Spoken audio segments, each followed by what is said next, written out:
Welcome back to the Giants Hot Stove. Larry Krueger, Marty Larry. We love doing this. Marty's out in the islands, getting tanned up for the season ahead, getting a little R&R. I'm here in the studio, and we were talking a little bit about different things in regards to the off season. Now, one of the dialogues that has been going on in the off season is something that came up actually in season. Eric Burns up at the San Rafael Pacifics, they tried out an electronic umpire, and there's a lot of people that are really gung-ho about this. I'm really not. And maybe I'm a traditionalist. I know Angel Hernandez is bad. I know there's some bad umps. I know they miss calls. When is it that we grew to make human error like unacceptable? It was one, we always had human error. My dad took me to games. There were errors then. There's errors now. But at what year did actually human error become so unacceptable that it must be eradicated in any way imaginable? I like the umpires. I like the human element to the game. I don't think I would like the game as much without the umpires. I think they're an essential part of the game. I know Jim Joyce blew it for Armando Galarraga. Let's get over it. Galarraga's over it. We need to be over it. I know Eddie Montague would be anti-eliminating the umps. He devoted his life to umpiring. I watched my son, Marty, umpire at the Little League level, and he learned a lot about pitching and about the strike zone and about human nature by being a youth umpire. I'm a fan of keeping umpires. I'm against electronic umpiring.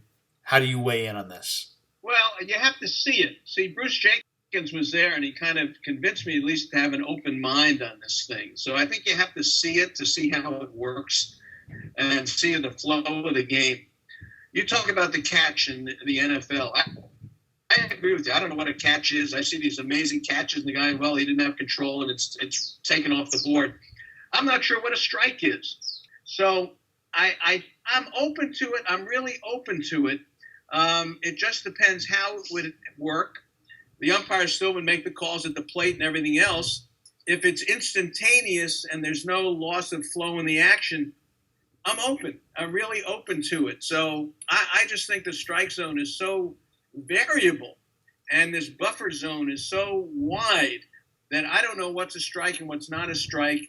And it just seems to me every single game now, either the pitcher is complaining, the batter is complaining, the catcher's complaining, the managers are complaining. There's so many more complaints now than ever because all they have to do is run back in the locker room, right, in the clubhouse and look at the video and they can see where the pitch was. And then they come back and start yelling and screaming. So maybe this wouldn't be that bad, but I'm just saying I want to see it. I've never seen it in action. So I want to see how it would work. I'm an old traditionalist on this, but I think the umpires have a place. I think they're the best at what they do too. That's the other thing, Marty. The Major League Baseball umpire is the best official in America. They're better than the NFL officials because they're full time. They're better than the NBA officials because they don't just sit there and have makeup calls all day long. The baseball umpire is phenomenal, and they get it right a ton. So I don't know. I would like to see the game that I grew up with. That being the game that included umpiring. Let's finish with this. Gary and I got into a pretty interesting discussion this morning. I thought it was interesting. He was talking about this Warrior team being the most fun team. Maybe the most fun team ever, any sport. And he asked me, hey, what do you think? Are they the most fun team of your lifetime? And I started thinking about it.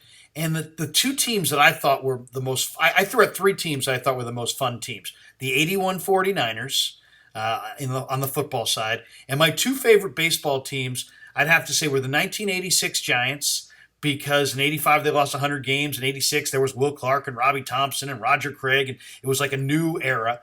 And 1993, where they almost left for Tampa in 1992. And 1993 they showed up and they had Barry Bonds and a new reconfigured Candlestick and a new ownership group. And to me, and that was just a magical season. They won 103 games. It led to the wild card because they didn't make the playoffs. But the 93 Giants, the 86 Giants, the 81 Niners, to me, are the teams that I would put up there with this Warrior group as the most fun teams of my life.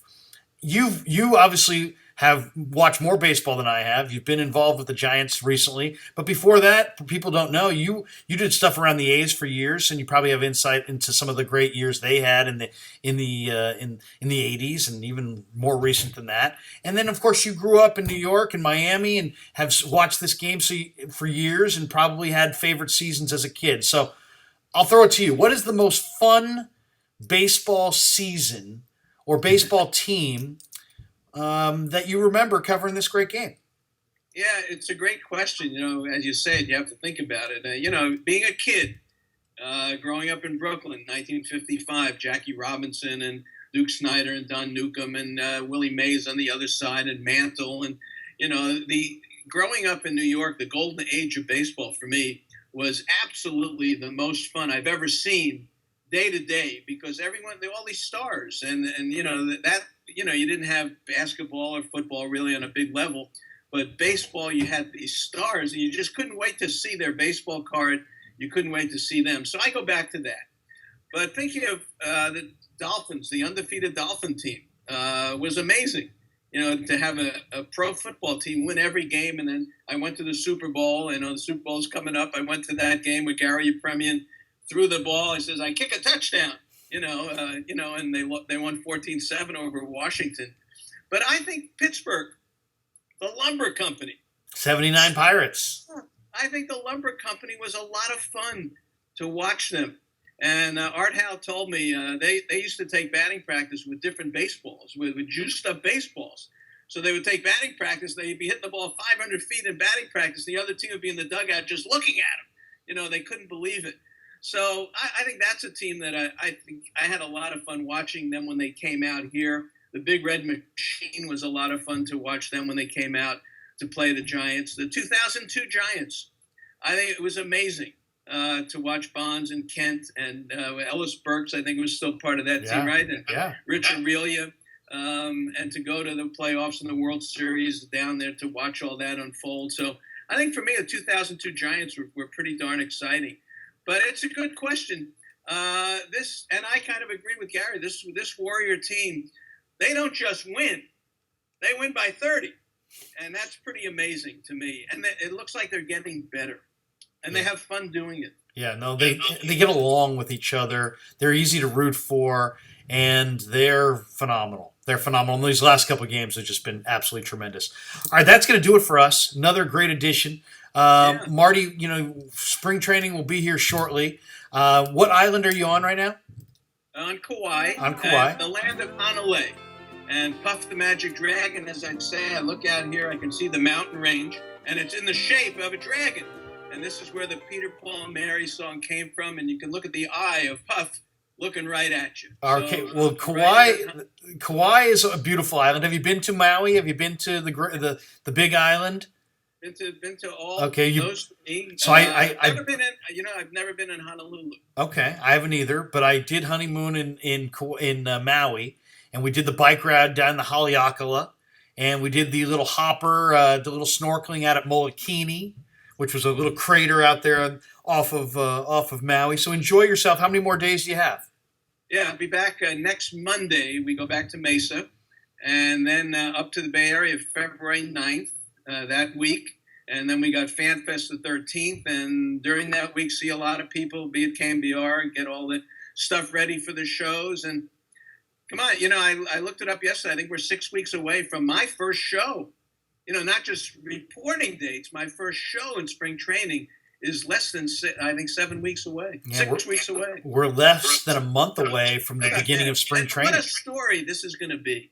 Oh, it should be wonderful. Wonderful. If they don't win, it's a story. But they may just go out and start winning. I think Arizona, it's going to be interesting. The other thing to look for, as I read this morning, the Diamondbacks would love to move Aaron Hill or Chris Owings and create a roster spot so they can sign Howie Kendrick, which would make L.A. happy because L.A. wants that draft pick compensation that's coming back once Arizona or anybody else signs Kendrick. But the Giants, the Diamondbacks, and the Dodgers, probably the three contenders in the West in 2016. It's going to be very, very fun stuff. It's great. It's going to this. As I tell people, the 2010, 12, 14, it ended up in World Series. But going in, this one I think is the most anticipation of a solid team going in that can win. And I think 14 and 12, maybe some surprises along the way, and 10, boy, came out of nowhere. But this one going in, this looks like a solid Major League Baseball team. So I think this, to me, this season has the most anticipation of any of the ones I've done since I've been at KNBR. Before you know it, it'll be Marty and Wotus on a Sunday morning all over again. All right, Marty, great stuff, man. Love that Hawaiian shirt. What hat? You got the Marty Larry hat on right there, right? Larry hat. I need a new one. I need a new one for this season. Maybe an orange one, maybe a black one. But great stuff, my friend. Enjoy the islands. We will talk to you soon. And thanks to everybody who tuned in via Periscope or KNBR.com. All right. Have a good week. You too.